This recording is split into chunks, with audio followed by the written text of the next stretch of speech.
तो मैं आज आपको कहता हूं कि आज इस हॉल में बैठकर बड़ा सोचिए। पहले अपने लिए सोचिए, मेरे लिए प्रभु, मेरे लिए भगवान, मैं क्या सोचता हूं। जो जो आपके सपने हैं वो अपने कागज पे लिखिए कि मैं ये चाहता हूं, और खुल के लिखिए क्या चाहता हूं, बिल्कुल मत घबराइए।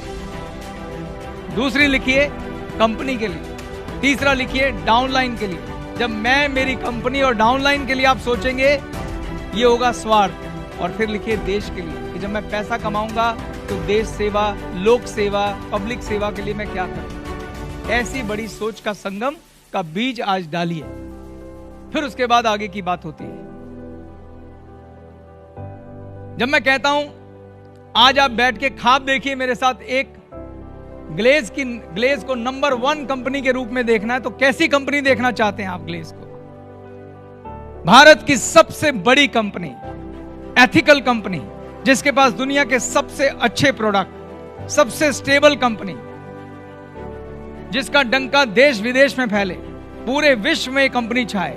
क्योंकि जितनी बड़ी कंपनी है उतने बड़े आपके ख्वाब पूरे हो सकते हैं, उतनी स्टेबिलिटी आ सकती है। ये कंपनी अमर रहे, ऐसा सोच होना चाहिए।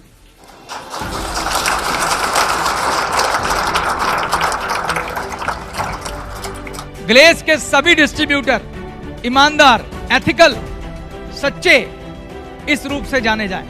ग्लेज की प्रतिष्ठा एक ईमानदार कंपनी के रूप में स्टैब्लिश हो, ऐसा हो।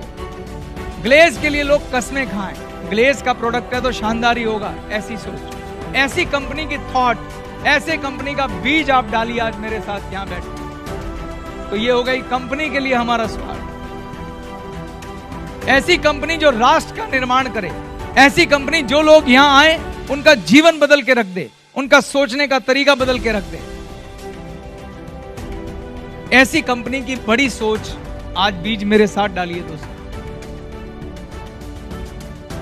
दूसरा, मेरी डाउनलाइन, जिन लोगों को आप यहां पे लेके आ रहे हैं, जिनको आपने डायरेक्ट ज्वाइन कराया, आपकी थॉट होनी चाहिए कि हे प्रभु मुझे शक्ति देना कि ये जो 6 लोग मेरे साथ आए हैं मैं इनका जीवन बदल के रख दूं, मैं अपनी डाउनलाइन का जीवन बदल के रख दूं। क्योंकि दुनिया की ये अकेली ऐसी काम करने की शैली है, जब उनकी लाइफ बदलेगी आपकी अपनी बदल जाएगी अपने आप। अपने बारे में यहां सोचने की जरूरत ही नहीं है, सिर्फ डाउनलाइन के लिए सोचिए। दिल का बिजनेस है, दिमाग का नहीं है। जो लोग दिमाग से काम करते हैं बहुत लंबा नहीं जाते। तो दूसरा बीज सोच का ये डालिए कि मेरे पास कम से कम प्रभु 6 लोगों का जीवन बदलने की ताकत देना, और जो लोग मेरे साथ आए मैं उनके साथ लग के मेहनत करूं, ईमानदारी के साथ मेहनत करूं और उनका जीवन बदल के रख दूं। उनके जीवन में खुशी हो, उनके जीवन में हेल्थ हो, उनके जीवन में वेल्थ हो, उनके जीवन में पॉजिटिव एटीट्यूड हो, ऊर्जा हो, फाइनेंशियल फ्रीडम हो। वो जो सपने लेके आए उनके सपने पूरे हों, और उसमें मेरी आहुति हो कि मैं अपना सब कुछ उनके साथ लगा दूं ताकि उन 6 लोगों का जीवन बदल जाए। यकीन मानिए, अगर उनका बदलेगा तो आपका तो बदलेगा ही बदलेगा, मगर भाव हमेशा यही रहने चाहिए। और फिर आखिरी में आता है मैं, यानी मेरे सपने। हे प्रभु जब मैं ये करूं तो मेरे सपने भी पूरे होने चाहिए। अब अपने सपनों के बारे में लिखिए, जितने बड़े लिख सकते हैं, वो आपका पर्सनल मैटर है। मैंने पहले ही बोला था, सपना सोच आपकी अपनी होती है, पड़ोसी से उधार मत लेना और उससे प्यार करना। और फिर देश या आपके धर्म का जो सपना है, इस सोच में मैं आपको बता देता हूं, ये बात कहने की नहीं होती पर अगर आपको प्रेरणा दे सके तो जरूर बताना चाहता हूं। भगवान को पार्टनर बना लो। जिसको भी आप पूजा करते हैं उनके साथ पार्टनरशिप करो, ईमानदारी से करो, 10% की कर लो। हे प्रभु 10% आपका, 90% मेरा। जो कमाई आए चुपचाप 10% परमार्थ में लगा देना।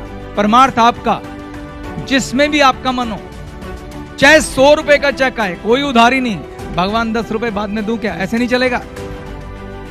अपने पार्टनर का पैसा दूध में धो के बाहर निकालना। आपकी इच्छा है, आप इस सुझाव को माने ना माने, पर मैं आपको बता रहा हूं जो हम करते। मुझे नहीं पता आपके ग्रह नक्षत्र कैसे हैं, पर उसके बिल्कुल पक्के और परफेक्ट हैं।